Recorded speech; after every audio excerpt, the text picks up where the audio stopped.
Elliott on Drive.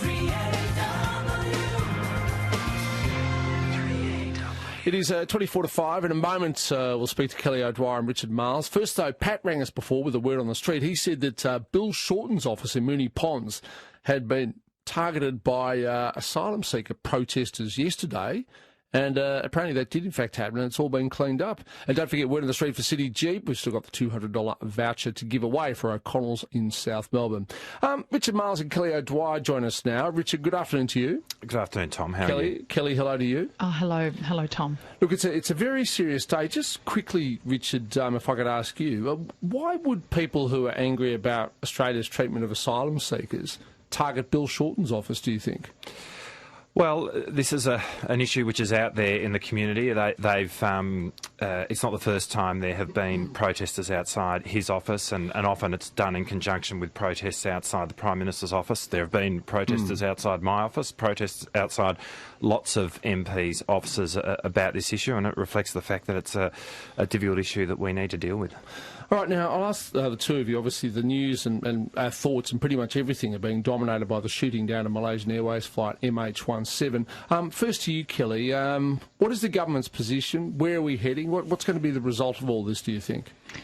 Well, first, Tom, I think it's fair to say that when the nation woke up this morning, we were really absolutely shocked by this news. It's awful news. It's a tragedy for all of the families who have lost loved ones, and the first thing that the Prime Minister did today was to make a statement in the House along with the Leader of the Opposition, just sending out our thoughts and prayers to those people who have lost loved ones, and also to let the Australian public know that we are supporting all of the efforts to get the information that we need to find out who perpetrated this terrible act. Okay, but Kelly, let's say we find out, and there's already predictions that this bloke Igor Girkin, who's a former Russian intelligence officer, and now he's the military head of an independent body called the Donetsk People's Republic. I mean, if we find out that he's done it, or someone else like him, what then?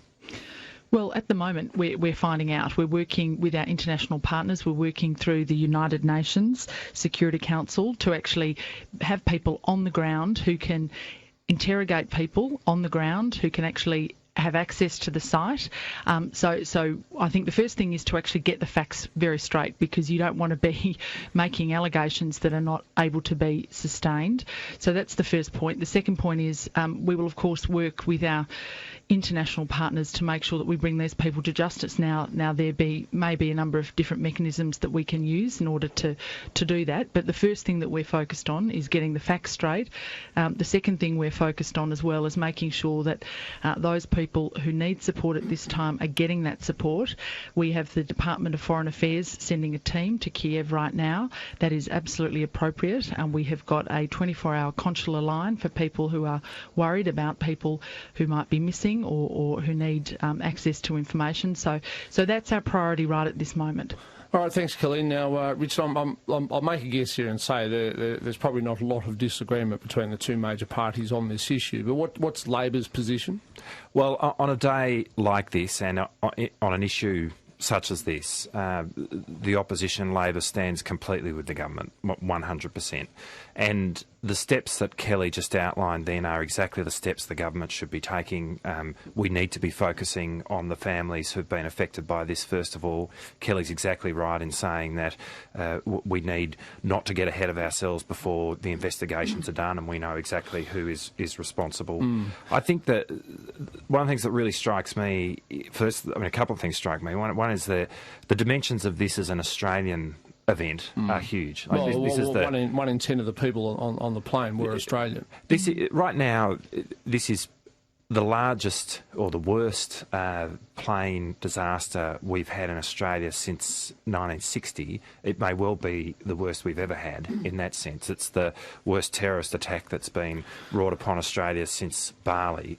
And of course, so many people on board that plane were heading towards Melbourne for the AIDS conference that was to happen here. Can I just say to the two of you, just moments ago I interviewed a man called Denjin Doroshenko. He's of Ukrainian background, but he's a Queenslander. He's there. He was at the crash site looking at bodies, at body parts. He said he'd seen the body of a dead child. I mean, it was pretty scary stuff.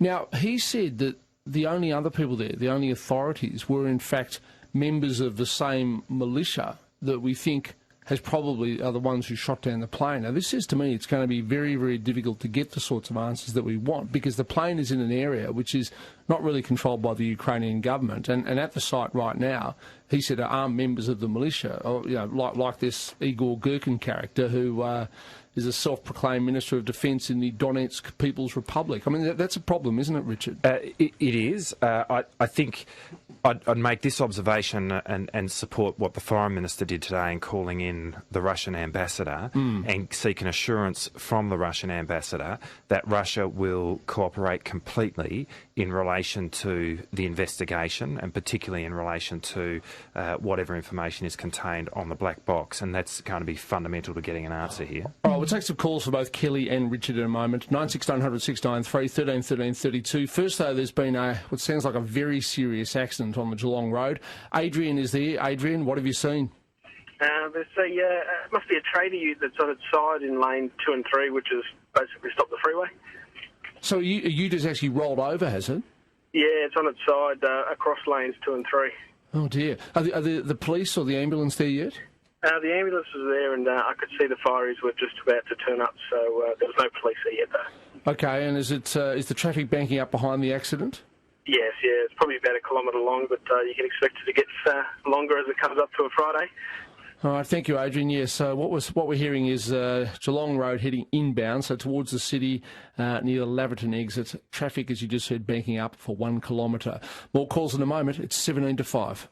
3AW Breakfast, back together. My brother has sent me a text message reminding me that I did in fact once wear a watch.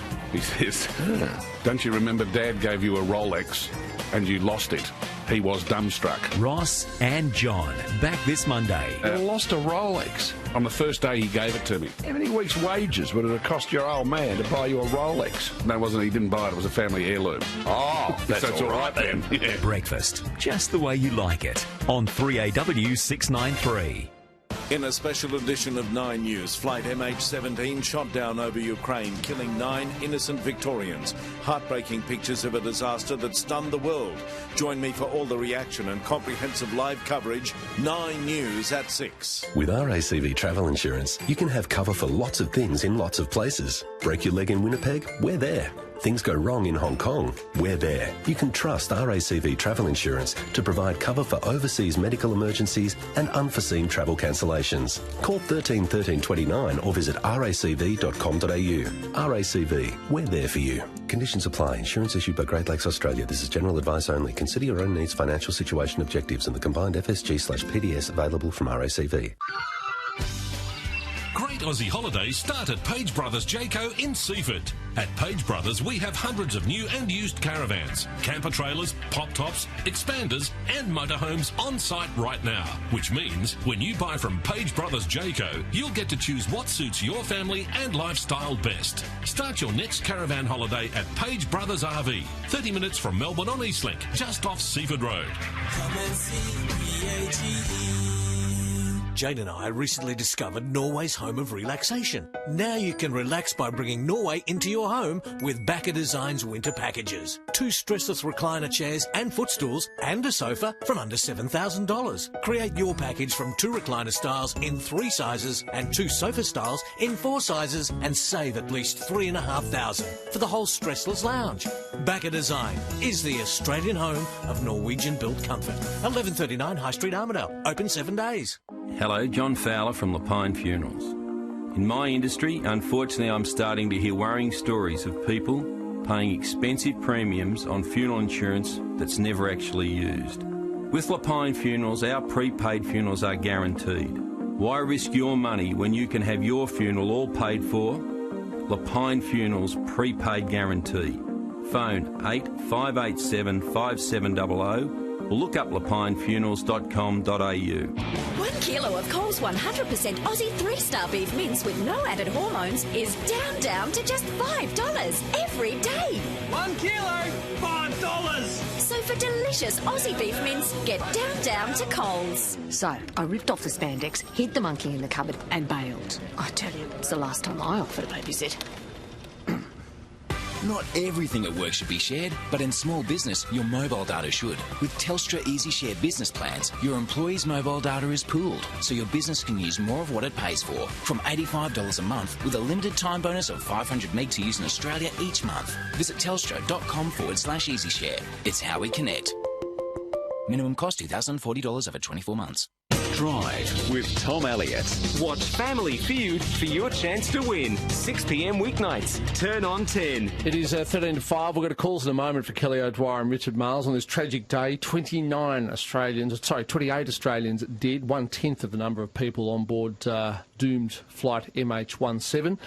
And as you heard from Mr. Dinjan Doroshenko, the Australian journalist we spoke with just half an hour ago, the authorities, if you can call them that, in charge of the crash site are in fact the same militants who we suspect, and I repeat suspect because we don't know yet, but they appear to be the same militants who we think might have shot the plane down. So that's not good in terms of working out what went on.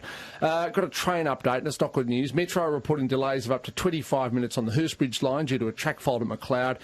Some services will be cancelled to allow extra time tonight when travelling home. 96900 693 13 13 32. Steve, good afternoon to you. G'day. What does this mean for conflicts with the EU and Russia? What's the long-term consensus, or I guess the short-term? It's just unbelievable. Well, Kelly, I'll go to you first, because one of the issues we've identified in the Ukraine is that the Ukrainian government wanted to move closer to the EU, but a lot of the Russians who live in Ukraine wanted to move closer to Moscow. Do you think this raises the potential for conflict between the EU and Moscow? Well, clearly the situation is not stable at the moment, and there are real problems with the relationships. And the truth is we need to understand exactly what's happened and who's responsible, because at the moment we're getting conflicting accounts. And I know that the priority of the Foreign Minister has been to speak with the Russian ambassador to make sure that Russia will fully cooperate in the investigation that's going to be taking place, because you're right when you said before, Tom, that this is an area that is not easily accessed and it's under very specific control, and it's not the control of the Ukrainian government right now. So, the problem with this sort of situation is, Tom, we're getting lots of conflicting accounts and we've got to steadily work through it. And once we do that, we can then say with a bit more surety as to what the implications are. All right, thank you very much, Kelly. Okay, the Prime Minister, Tony Abbott, has just started a press conference about this very issue up in Canberra. Here's what he's having to say. In the course of the day, the news has just got worse. There were 298 people on this aircraft. It is highly probable that MH17 was shot down by a pro-Russian separatist-controlled surface-to-air missile. So it was shot down over Russian-backed rebel territory by what appears to be a Russian-backed rebel missile. I can confirm that the nationalities of the victims were as follows: Netherlands 154, Malaysia 43, Indonesia 12, the United Kingdom 9, Germany 4, Belgium 4, the Philippines 3, Canada 1. There are still 41 whose nationality is unconfirmed.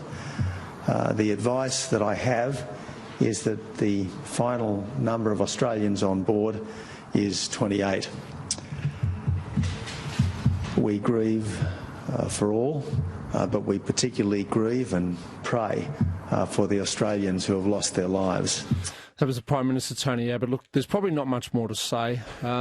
Kelly O'Dwyer, Richard Marles, thank you both for coming in today. Thanks, Tom. Thanks, Richard. Thanks, Terrible day. All right, we'll talk to you again in a couple of weeks. Kelly O'Dwyer and Richard Marles there. It is a big day and a very sad day in history. I'm still trying to think through what all this means. And I've got to say, I don't think we're going to go to war over this issue, but I really think Vladimir Putin, who is coming to Australia in several months for the G20 conference, the summit up in Brisbane, Vladimir Putin has a lot to answer for.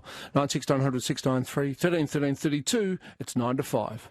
Hello, Peter Mitchell. Tonight on 7 News, the tragedy over Ukraine. Tribute